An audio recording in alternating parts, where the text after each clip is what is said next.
Well, howdy. That's right, D. We're going to be talking about D.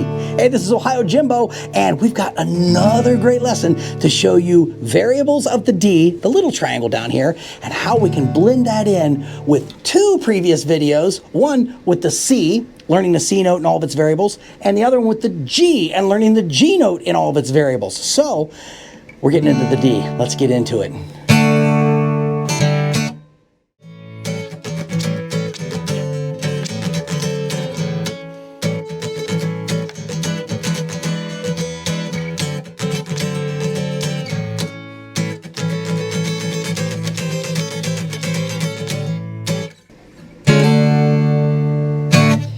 Here we are.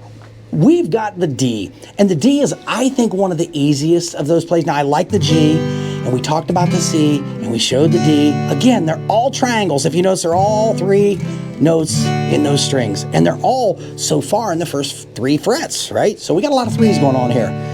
I think Tesla liked threes. He was obsessed with them.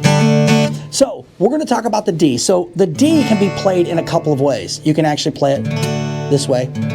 Okay, so I've got my index finger across all three of those strings, and then I take my middle finger and put it on that third fret, second string. Okay, that's one way to do it.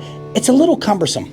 So I take this index and middle finger, and I put them on the middle finger is on the first string, second fret. Index finger is on the third string, second fret. I take my ring finger and kind of go between the two of them, and that makes the D, okay?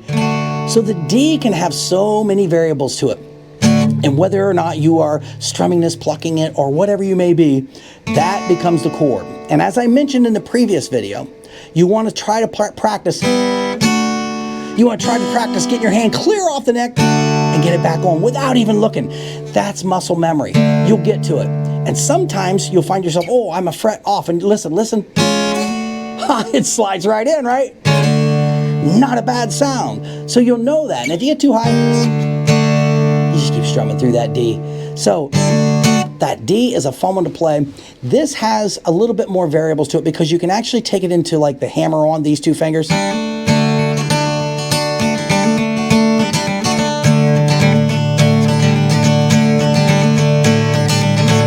Now, I'm strumming the four strings down there. Not strumming this E or this A. I'm coming down here to all four strings. And that's what makes a harmonious D, right? Now, a D, you can take your pinky finger and add it up here to the first string in the third fret. And that's a good accent. You can hammer on, or you can just use it to...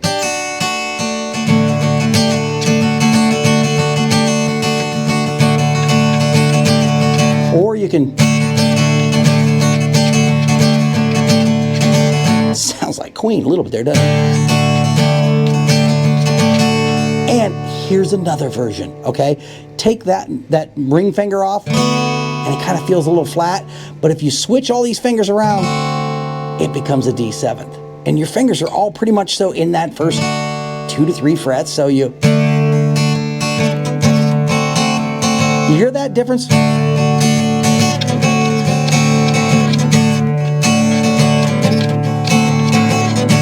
Now, if you want to kind of play with different portions of that D, it's fine. You won't need to go too much further than that because that D is a pretty solid chord. But get in there and learn how to get your fingers off.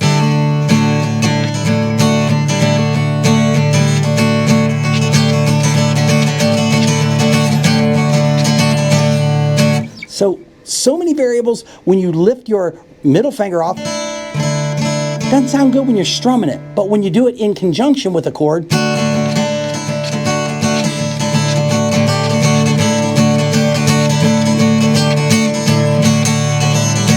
that's what makes the D sing.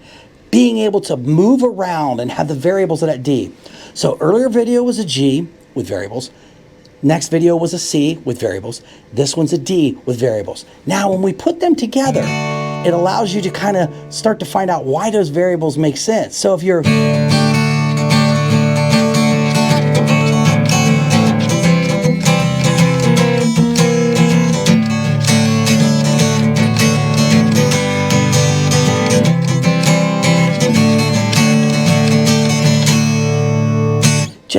It doesn't matter. It's not a song. It's just the chords back and forth.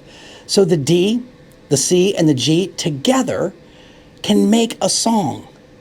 Now that we've learned that G, its variables, so we've got a, and then the full, back to G, that G7, then going to C. That's in that C video.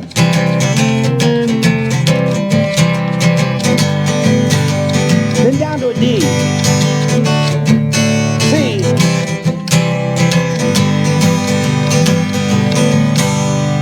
so that is the full round of all three chords. You've learned each one of them, the C, the G, and the D. The magic of this is it can be in so many different orders, and that's what the next video is all about. We're going to show you how to take those chords and turn it into something really fun. So, this is Ohio Jimbo. If this is the only lesson you take, you're only going to know a D. Good luck with that. But watch the two previous videos, the C and the G, so you can kind of get an understanding of what it is, especially the first one on G, because I talk about the neck and all the variables in these strings. No music theory. This is just me and my simple mind, how I look at a guitar, how I picked it up with no lessons, and I've been playing it just that way. There are musicians out there that'll say that's wrong, but there's also campfires out there with people laughing, smiling, singing, and they're like, this is awesome, because that's all they hear is the music they want to hear, and that's what it's all about, is having fun while you're playing guitar. So you got the D, you got the C, you got the G. That next video coming up is going to be fun, because we're going to jam and make our own music. So until next time, this is Ohio Jimbo. If I don't see you out there building all these chords together, I'll see you in here.